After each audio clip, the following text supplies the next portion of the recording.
I'm Zaffy, and welcome back to Forgotten Dolls, the series where I look at obscure fashion doll lines and ponder, should they stay forgotten? And today we're taking a look at the eco-friendly warriors, the Zeenie Dollz. We are the Zeenie Dolls, protecting all of nature's gifts. So hear our call, we just can't do it without you. I had chosen this line as my third video, hoping it would be a bit shorter, but it turns out Zeenie Dolls have a lot more content than I was expecting. With a cast of 6 characters, a theme song, animated pilot, and even a video game, there's plenty to cover, so let's get started. The 2013 doll line follows 5 superpowered girls who work with Mother Earth, aka Xenia, to save the world from pollution and global warming. Each girl is a protector of a specific part of the Earth, including the rainforest, sky, polar regions, ocean, and farmlands. Each doll comes with one outfit and a pet with other goodies, except the Xenia doll, who doesn't come with a pet but has a more extravagant outfit. Zeenie Dolls are the product of mother-daughter team Hasini and Lakshmi Wadhwani. Daughter Hasini was the artist who designed the Mother Earth doll, Xenia, and made these concept sketches for the other characters in the series. Hasini definitely has some interest in anime. There's actually a point in this interview where you can see an anime character drawn in her sketchbook. And that aesthetic definitely translates into the dolls, with big eyes and angular features. To fit the eco-warrior theme, the dolls promote their environmentally friendly production, although I'm a bit skeptical about how truthful those claims are. While this interview with the dolls' creators state that they're made from recycled plastic, the package only says that they're recyclable, which is a much less impressive achievement that I still kind of doubt the validity of. The different materials on this doll don't recycle the same, so I'd imagine if you'd want to recycle them, you need to undress them, rip out all of their hair, and take out their eyes before tossing them in the bin. I don't see instructions for doing that on the box, so I don't know. The Zeenie Dolls' outfits are very casual. They have a kind of gaudy and justice-y style to them that I'd expect a kid or tween of the time to be wearing. Maybe just a bit more mid-2000s fashion than 2013. But I feel like waist belts and vests and headbands just have a staying power with dolls for some reason. They're also not afraid of utilizing some printed pattern fabric, which some may be inclined to call ugly, but I have no right to judge because I like Monster High. They originally retailed at $39.99 per doll, which is quite a high price point for one doll with very few extras. And it looks like they had a lot of backstock to get rid of too, because as recently as 2019, they were posting that the dolls were available still, often on sale for $10 each, although the website they were linking to is down as of now. Using the Wayback Machine, we can see how the original site looked during the doll's grand opening, which is full of those unique patterns again. The website was relatively jam-packed with content, with each girl having her own page with lots of games, info blurbs, and bios. The girls' pages are less about their individual characters and more about their related cause. The website is basically a colorful infographic about various important environmental issues, meant to inspire kids to take action and do what they can for the environment. Later versions of the website had their visuals toned down a bit, but were still full of the same environmental information. At some point during the end of Zeenie Doll's lifespan, a tab called Zeenie Book appeared on the website, though whatever was on that page is lost now, and I can't find any more information about the project. The Zeenie Doll's website also linked to their social media, and I noticed that it has a tendency to just kind of post random things barely related to environmentalism, which is kind of endearing. It kind of has the vibe of an older relative on Facebook. I just think it's very of the time. Their website also linked to each character's Pinterest board, where they had some other pins that were in line with that older relative on Facebook comparison. Typically, dolls release with a web series, if anything, but these dolls released alongside a mobile game. Not just a classic dress-up game that I found on this Shady Kids game website, but they also had a game available on the Apple App Store. It's no longer up, so I only have a small amount of footage uploaded by the Zeenie Dollz YouTube to go off of, which I will now play at the actual quality it was uploaded to the YouTube channel at.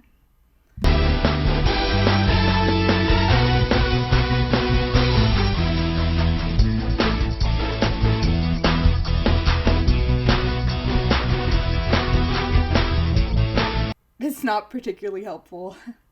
The App Store page retrieved through the Wayback Machine had a bit higher quality images of the game, which look about how you'd expect. The whole thing is some generic game concepts with clip art assets pasted on. The game had added some Zeenie Dollz lore though, namely villains, who later had bios added to the website. In children's environmental media, I usually expect villains to be greedy businessmen or creatures representing the concept of litter or waste or that kind of thing, which are classic tropes that Zeenie Dolls do have. Buster Tree, so it's a tree, eats trees and loves destroying rainforest habitats. He used to be a tree once with a fighting spirit until some acid and slime of polluted waters were thrown on him. His fighting spirit became contaminated by all those toxic products, and he slowly became evil. He still looks like a tree, but now he and his animal friends are colored black and covered in slime. Not the slime. But they also have some villains that are weirdly vague and whose goals don't seem to have much of an environmental message to them. Pyridus is my favorite case of this. Okay, Pyridus is like bio is literally 3 to 4 times longer than everybody else's. So that they must have put a lot of thought into this guy. Yeah. Pyridus is a person, but he is also part fire. Incredible start. He wasn't always made of fire. He was once a human being. Until he was caught in a fire, he didn't want to die. And it wasn't his time to go. So his body adjusted. His hair became fiery red and yellow, which is what happens when you catch on fire. Like Jeff the Killer. Yeah, he got Jeff the Killer. He doesn't like the polar regions. He calls them a mistake of nature. He doesn't know that without the polar regions, all of Earth would be immersed in water. How would he survive if that was to happen? He doesn't know that I know the secret trick. They're like Ben Shapiroing him. Let's say hypothetically that what you call a waste of time all melted. How do you survive? I don't have any actual quips about the fact that these characters don't have a message or anything. I just think they're kind of funny. I found this crowdfunding campaign to fund a Zeenie Dollz webisode, and although it didn't reach its goal, a short webisode was still made. Possibly because of the low budget, it's only 2 minutes long, and at that length it feels pretty ridiculous to talk about its plot or how it introduces the characters. Basically, the only information you get is each character's accents, and the voice actors were not holding back for this one. Edie here. You mean a lot of paper. Ever since you stopped taking paper receipts on your shopping trips. Did someone say shopping trip? Despite being pretty short and rudimentary, the webisode did air on the children's channel Kabillion, although they currently air Adventures of the Ghoul Squad, so their standards can't be that high. To review for myself, I got eco-warrior Lina, Protector of the Jungle. She wasn't my favorite of the group, but I don't dislike her design, I just think it's a bit plain. Kazumi is my favorite, and seems like I'm not alone in this opinion, because from my experience, she's a bit harder to find and more expensive when she does pop up. I usually like to preserve boxes, but in this case the box arrived to me a bit damaged, so I decided if it was too much of a hassle, I'd rip it up if I had to. But this unboxing experience was the most painless doll unboxing probably on the planet. Only one zip tie that requires cutting and everything else is just easy to untie wires. All the cardboard on the box is one large folded piece with no unnecessary tape. Compared to other dolls, this is basically meditation. She came with a stand which I didn't realize Zeenie Dollz had. They actually have the same stands as the adult collector's doll line Blythe, which is interesting. Other than the doll on the stand, we've also got this small rubber bracelet, which they say is child size, but I'm not a child and this works fine for me. There's also this little badge to prove your status as an eco-warrior. All you need to do is provide your name, address, social security number, and the last 3 digits of your parents' credit card on the back here. A hairbrush, which is cute because it's actually in proportion to the doll's size, but it's also useless because it's actually in proportion to the doll's size. It also got damaged by the very soft wire packaging, which is foreshadowing the problems I'm about to have with this paint. And a pet. Every character but Xenia comes with an animal related to the habitat they're protecting. In Lina's case, she has a jungle cat. I can't tell if it's a jaguar or a leopard. Oh, I actually found on their Instagram that it's an ocelot, so I was double wrong. Unlike most doll lines, these pets are small plushies instead of the typical plastic figurine, and it has a loop so it can be used as a keychain. This would be a cute change of pace, but this is like the only doll line it doesn't make sense for because these definitely aren't recyclable, and that's the doll's main selling point. And for the doll itself, it's time to mention the feature that is the source of this doll line's minor infamy, the glass eyes. Glass eyes and inset eyes in general are pretty common for collectors' doll lines, but are not seen as often in playline toys. Definitely for production cost reasons, but also because you almost need to work around them when designing a character's face shape. There are playline dolls with inset or glass eyes that work, but in my opinion their aesthetic success is hinged on the principle that if they have large eyes, they need to have wide stylized heads, and if they have skinnier, smaller proportioned heads, they need to have small glass eyes. Zeenie Dollz just don't have heads wide enough to pull off eyes this big, and how close together they are and how they sit in the sockets just makes it look a bit uncanny. Obviously this is just my opinion, and you can decide what you think about their faces yourself. I just don't think the look comes together very well. And I don't think the uncanniness is helped by the rest of their face shape. They have these very unique face molds that have small noses and small pointed lips. They remind me a bit of porcelain dolls. And that resemblance is even stronger when considering that the material of the face is unusually shiny, creating strong highlights like a polished material would. Side note, but I find it interesting that these prototype images of the dolls I've found don't feel as uncanny to me as the final mass-produced versions. Their eyes look slightly smaller, and their hairstyles look a lot cleaner, and I think it just comes together a lot better for me. I'm interested if any of y'all see that difference too. Her hair is on a slightly lower layer of her head, creating this clean seam for her hairline. Maybe this gives some credibility to the recyclable claims, as this allows for her hair to be popped off in one piece if so desired. And Lina has a decent amount of hair and it feels a bit brittle. Something about the wavy texture and the stiff material is making the hair very easy to not entangle. The hair is also a bit sloppily cut. There are some strands that are much longer than the rest, and one in particular that's nearly 3 times the length that it should be. And now it's time for the first instance of me almost breaking this poor doll while filming this. The sweater sleeves were very difficult to take off, and when the cuffs are that tight, I usually assume that the hands are removable to allow for easy dressing and undressing of the doll. With my monster strength as a common laborer, I accidentally pulled this rubbery hand to infinity before I realized it's definitely not supposed to come off.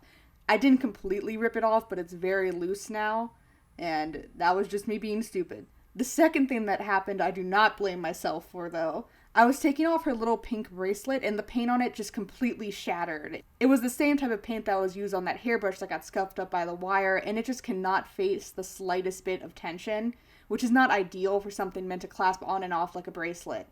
The bracelet itself is a very stiff material too, which makes it very difficult to slide on and off.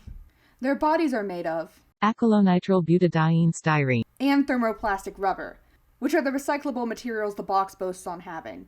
This material is a lot harder and sturdier than the typical doll, which I don't consider a plus or minus, it's just different.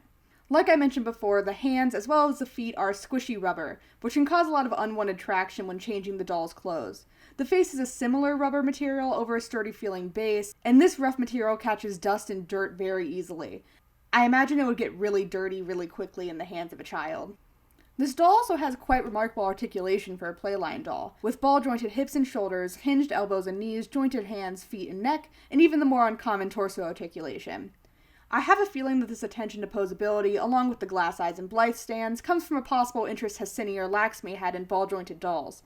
Some versions of the website even compared Zeenie Dollz to Japanese collector's dolls.